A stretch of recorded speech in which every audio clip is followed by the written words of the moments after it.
loved shopping alone. It was her way of unwinding after a long week of work. She could wander the aisles without interruptions, listen to her favorite playlists, and take her time deciding on what she wanted. On a quiet Tuesday evening, Ellie decided to visit the local mall. It was nearing closing time, and the once bustling corridors had thinned out, leaving behind only a few scattered shoppers. She headed straight to a boutique with a sale sign plastered on the window. The clearance racks were her favorite, and she sifted through them, searching for hidden gems. As she flipped through hangers, she felt a prickle of unease, like someone was watching her. She glanced up and noticed a man in a dark hoodie standing near the entrance of the store. He wasn't browsing, just standing there, his eyes seemingly fixed on her. Ellie tried to ignore him and moved to another section of the store, but the man subtly mirrored her movements, staying just close enough to keep her in view. A cold shiver ran down her spine. Was it paranoia, or was this man actually following her? She decided to leave the store and head to the food court. The bright lights and open space seemed safer, and she hoped the man would lose interest. As she walked, the faint sound of footsteps echoed behind her. She didn't dare look back, quickening her pace instead. When she arrived at the food court, it was eerily empty. Most of the restaurants had already closed, their chairs stacked on tables. The only sound was the faint hum of a vending machine. Ellie pulled out her phone to text her roommate. "There's a weird guy following me. I think I'm just being paranoid, but can you stay on standby?" Before she could hit send, the footsteps stopped. Turning slightly, she saw that the man was gone. Relief washed over her. Maybe he was just a harmless guy heading home, and she had worked herself up for nothing. Ellie decided to leave the mall altogether. She took the escalator down to the parking garage, clutching her keys tightly in one hand. The dimly lit garage felt like a maze of shadows and muffled noises. Her car was parked far from the entrance, and the walk felt longer than usual. Just as she reached her car, her relief turned to dread. The man in the hoodie was standing by the driver's side door, his face partially obscured by the shadow of his hood. A slow, unsettling grin spread across his face as he took a step toward her. Ellie froze, her heart pounding. Summoning her courage, she shouted, "What do you want?" Her voice echoed through the garage, but the man said nothing. Instead, he tilted his head, as if amused by her fear. Without thinking, Ellie turned and sprinted back toward the mall entrance, screaming for help. She ran into a janitor who quickly called security. By the time they returned to the garage, the man was gone. Later, mall security reviewed the footage and discovered that the man had been following Ellie for nearly an hour, moving from store to store, watching her from a distance. He had waited for her in the parking garage, clearly planning something sinister. Ellie never returned to that mall again, and to this day, she refuses to shop alone. Her story serves as a chilling reminder that danger can lurk even in the most familiar places.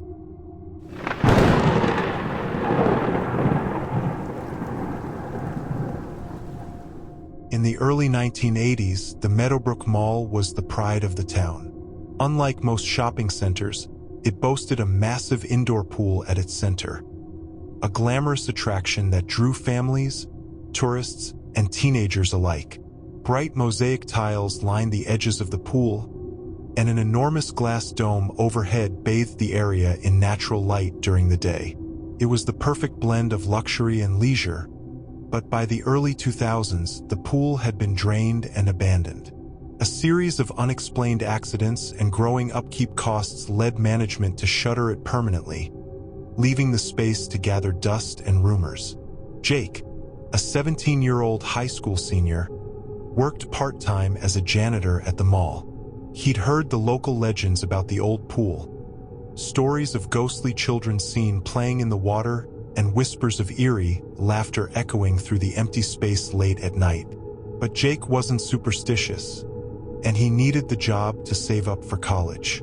One Friday night, after the mall had closed and the last of the shoppers had trickled out, Jake was assigned to clean the old pool area.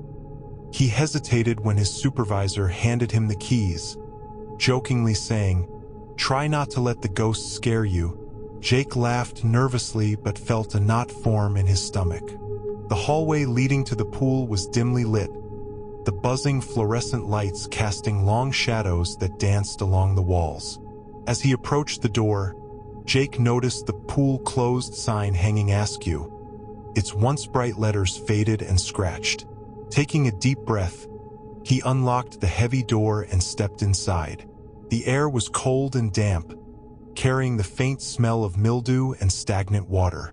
Despite the pool being drained for years, Jake swore he could hear the soft lapping of waves. He turned on his flashlight and scanned the room. The once vibrant tiles were dull and cracked, and the diving board creaked faintly, swaying slightly as if touched by an unseen hand. Jake got to work, sweeping debris from the floor and wiping down the surfaces. The sound of his broom against the tiles echoed eerily in the cavernous space. As he moved closer to the edge of the pool, he felt an inexplicable chill crawl up his spine. Then he heard it, a faint, high-pitched giggle. Jake froze, his broom clattering to the ground. He strained his ears, trying to convince himself it was just the wind or the distant hum of the mall's air conditioning. But the giggle came again, clearer this time, followed by the unmistakable sound of splashing water. He slowly turned toward the empty pool. His flashlight beam illuminated the dry, cracked bottom. It was empty, no water, no one in sight. Yet the splashing continued, accompanied by more laughter, like children playing a game. "Hello!" Jake called out, his voice shaky and loud in the silence. "Is someone there?" No answer. The laughter stopped abruptly, plunging the room into an unsettling silence. Jake's heart pounded as he gripped his flashlight tighter, the beam trembling as he moved it around the room.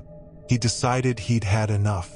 Leaving the broom behind, Jake headed for the door. As he turned the handle, it wouldn't budge.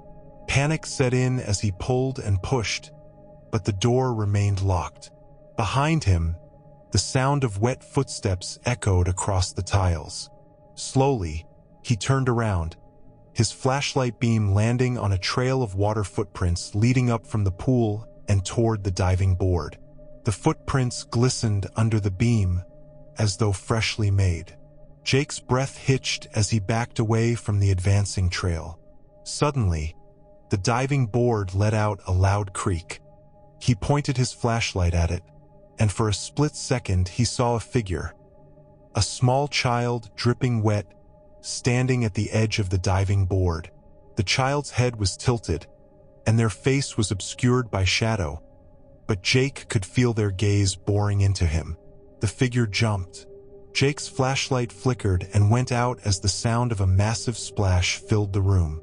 He screamed, stumbling backward and banging on the locked door, shouting for help.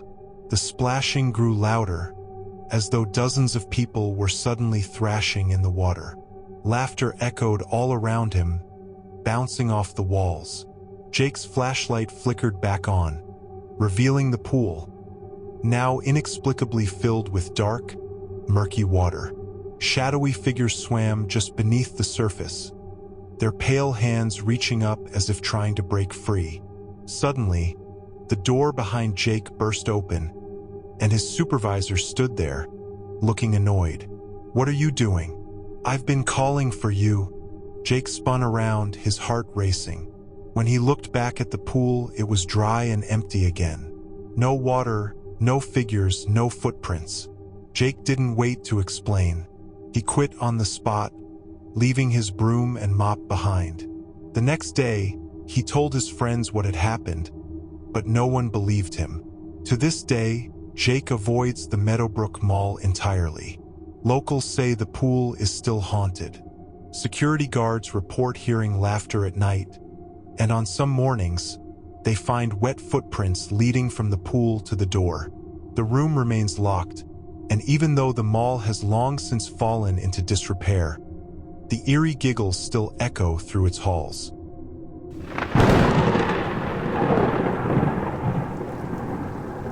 Amanda had been working at Luxwear, a high-end clothing store in the Westwood Mall, for over a year. She loved the job. It was simple, paid well, and gave her a chance to meet interesting people. But as the holiday season approached, the once busy store became chaotic. Long lines, demanding customers, and the faint sound of Christmas music looping endlessly made the shifts feel longer than usual. One particularly hectic evening, as Amanda was folding sweaters near the entrance, a frazzled woman burst into the store, her face pale and her eyes wide with panic. "Have you seen a little girl? My daughter, she's 6. Her name's Lily," the woman blurted out, her voice trembling. She clutched a small pink backpack tightly, her knuckles white. Amanda's heart sank. A lost child in the mall was every parent's nightmare. She quickly radioed her manager, who called mall security. "Don't worry, ma'am," Amanda said, trying to sound calm. "We'll find her." The mother nodded, tears streaming down her face. She explained that she had last seen Lily near the food court, just minutes before she vanished. She thought she saw the little girl heading toward the mall's lost and found office. But when she got there, the door was locked, and no one answered her knocks. Amanda grabbed her jacket and decided to help.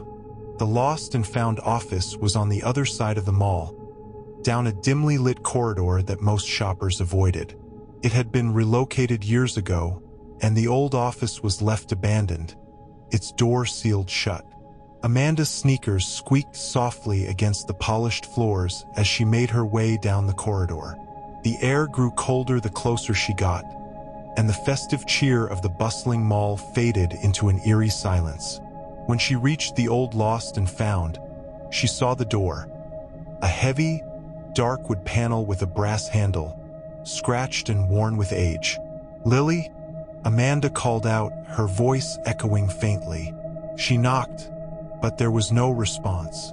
The hallway felt unnaturally still, as if the air itself had frozen in time. Curious, Amanda crouched down and peeked through the narrow gap beneath the door. She could barely make out the interior, but she noticed something unusual. A small, pink teddy bear lying on the floor just a few feet inside. Her stomach twisted. She knew that bear. The mother had shown it to her earlier, saying it was Lily's favorite toy. "Amanda?" A voice broke her trance. She turned to see the mall's security guard, Tom, approaching. He was a stocky man in his late 50s with a kind but serious demeanor. "She might be in there," Amanda said, pointing at the door. "I saw her toy." Tom frowned. "That's impossible. This door hasn't been opened in years." The locks rusted shut. Determined, Tom tried the handle, but as he predicted, it didn't budge. He shone his flashlight through the small glass panel near the top of the door. The room beyond was dimly lit, with old, dusty shelves lining the walls. But then Tom froze. "There's something in there," he whispered. Amanda's skin prickled. "What do you see?" Tom didn't answer immediately. Instead, he pulled out his radio and called for backup. "We need someone to check the surveillance footage near the old lost and found. Now!" Minutes later, another guard arrived, his face pale as he jogged down the corridor. He handed Tom a tablet, the security footage already queued up. The three of them watched as the grainy video showed Lily skipping down the hall, clutching her teddy bear. She stopped in front of the lost and found door, seemingly listening to something. Then, as if in a trance, she turned the handle and stepped inside. Amanda's heart pounded. "How is that possible? You said the door was locked." Tom didn't reply. He rewound the footage and zoomed in on the moment Lily entered. For a split second, just before she disappeared inside, the camera caught a flicker of movement, a shadowy figure standing behind her, its outline blurry but unmistakable. The guards exchanged uneasy glances. "We're calling the police," Tom said firmly. When the officers arrived, they forced the door open. The room inside was exactly as Tom had described. Dusty shelves filled with forgotten items, cobwebs in every corner. But there was no sign of Lily. The teddy bear Amanda had seen earlier was gone, leaving no trace that the little girl had ever been there. The mother's cries echoed through the mall as the search continued late into the night. Despite their efforts, Lily was never found. The incident shook Amanda to her core. She quit her job a few weeks later, unable to return to the mall without feeling a deep sense of unease. To this day, the lost and found room remains a mystery. Some say it's cursed, that those who enter never leave. Others claim it's a portal to another realm, luring unsuspecting souls into its grasp. Whatever the truth, the corridor remains off-limits, and the story of Lily's disappearance has become a chilling legend among the mall's staff and shoppers.